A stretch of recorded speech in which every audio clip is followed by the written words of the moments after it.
अस्सलाम वालेकुम dear students, ये हमारा HTML सीरीज़ का 7th लेक्चर है जिसमें आज हम फेव आइकन को ऐड करना सीखते हैं। फेव हम अपने इस साइट के लिए एक आइकन क्रिएट करना चाह रहे हैं जो कि हमारे वेब टाइटल के साथ नज़र आए। मैं आपको दिखाती हूँ कि फेव आइकन एक्चुअल में होता है क्या। इसकी एक एग्जांपल दिखाती हूँ मैं आपको ब्राउज़र के ज़रिए। लाइक ये देखिए, यहाँ पे हम google.com लिखते हैं तो हमें यहाँ पे एक आइकन नज़र आता है। एक तो इसका नाम नज़र आ रहा है और साथ में उसका आइकन शो हो रहा है। तो हम अपने वेब पेज पे यही वाला आइकन शो करवाना चाहते हैं। तो आइए चलते हैं अपने एडिटर की तरफ जहाँ पे हम ये करके देखते हैं। अभी आप इसको सिंपली एग्जीक्यूट करोगे तो आपको ये आइकन नज़र नहीं आएगा। हमारे प्रीवियस लेक्चर तक हमारे पास ये आइकन नहीं था। आज हम ये आइकन ऐड करना सीखते हैं।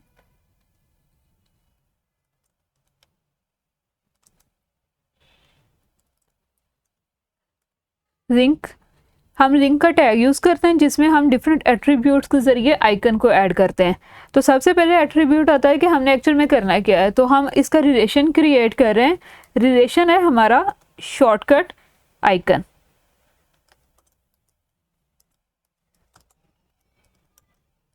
ओके, एक ये शॉर्टकट आइकन आ गया। देन हमने लिंक क्रिएट करना है। अब वो क्या होता है, href का हम एक एट्रीब्यूट यूज़ करते हैं जहाँ पे हमारा आइकन स्टोर है उसका पाथ सेट करना। तो पाथ सेट करने के लिए जहाँ पे ये आपकी ये वाली HTML की फाइल ऐड है जहाँ पे आपने सेव की हुई है, आप उसी फोल्डर में एक इमेजेस के नाम से एक फ़ोल्डर बना दें और उसमें अपनी जो भी आपने यहाँ पे इमेज यूज़ करनी है आप वहीं पर स्टोर करोगे तो आपको पाथ सेट करने में प्रॉब्लम नहीं होगी।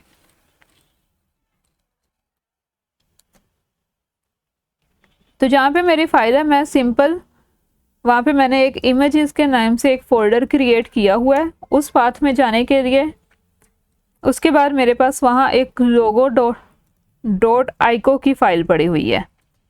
मैं आपको ये दिखाती हूँ। ये मेरा फ़ोल्डर है, ये वाली मेरी HTML की फ़ाइल है और यहाँ पे इमेजेस पड़ी हुई हैं। ये आपको यहाँ पे दो इमेजेस शो हो रही होंगी। लाइक एक इमेज जो है वो है, इसकी प्रॉपर्टीज़ में जाके चेक करें तो वो आइको एक्सटेंशन के साथ सेव है।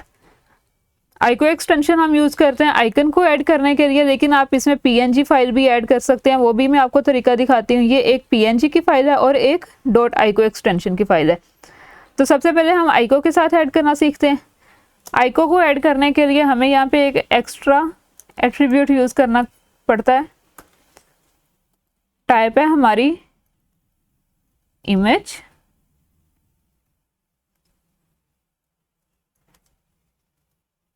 X icon. अभी फिर से एक बार देख रहे हैं। फेव आइकन को ऐड करने के लिए हमारे पास यहाँ पे एक रिलेशन एट्रीब्यूट यूज़ होता है। उसमें हम क्या करते हैं, शॉर्टकट आइकन क्रिएट करवा देते हैं। देन हम अपने href को यूज़ करते हैं और उसमें हम अपने आइकन का पाथ देते हैं और यहाँ पे हम ये वाली टाइप यूज़ करते हैं। इसको सेव करें और ब्राउज़र में जाके एग्जीक्यूट करें।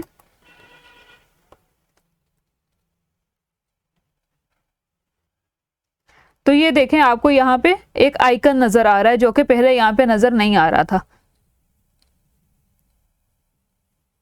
तो इसी तरह इसका दूसरा पाथ हम देखते हैं। उसमें क्या था, PNG फाइल को ऐड करवाना है। PNG फाइल का नाम मैं देखती हूँ क्या रखा हुआ है। मेरे ख्याल से LR के नाम से PNG फाइल ऐड है और यहाँ पे उसकी एक्सटेंशन चेंज कर दें और वो टाइप इसमें लिखने की ज़रूरत नहीं है। ये करने से भी आपको सेम ही आइकन नज़र आएगा क्योंकि वो सेम ही फाइल हैं दोनों, बस उनकी एक्सटेंशन चेंज है। ये देखें, यहाँ पे भी आपको यही वाला सेम आइकन शो हो रहा है। तो ये था आज का हमारा लेक्चर जिसमें हमने क्या सीखा है, फेव आइकन को ऐड करना है। फेव आइकन ऐड इसलिए करते हैं ताकि हमारी वेबसाइट का एक जो लोगो हमने डिज़ाइन किया होता है वो हम अपने टाइटल के साथ ऐड कर सकें। आई होप आप सब लोगों को बहुत अच्छे से समझ लग गई होगी। अगर फिर भी कोई क्यूरी है तो आप पूछ सकते हो।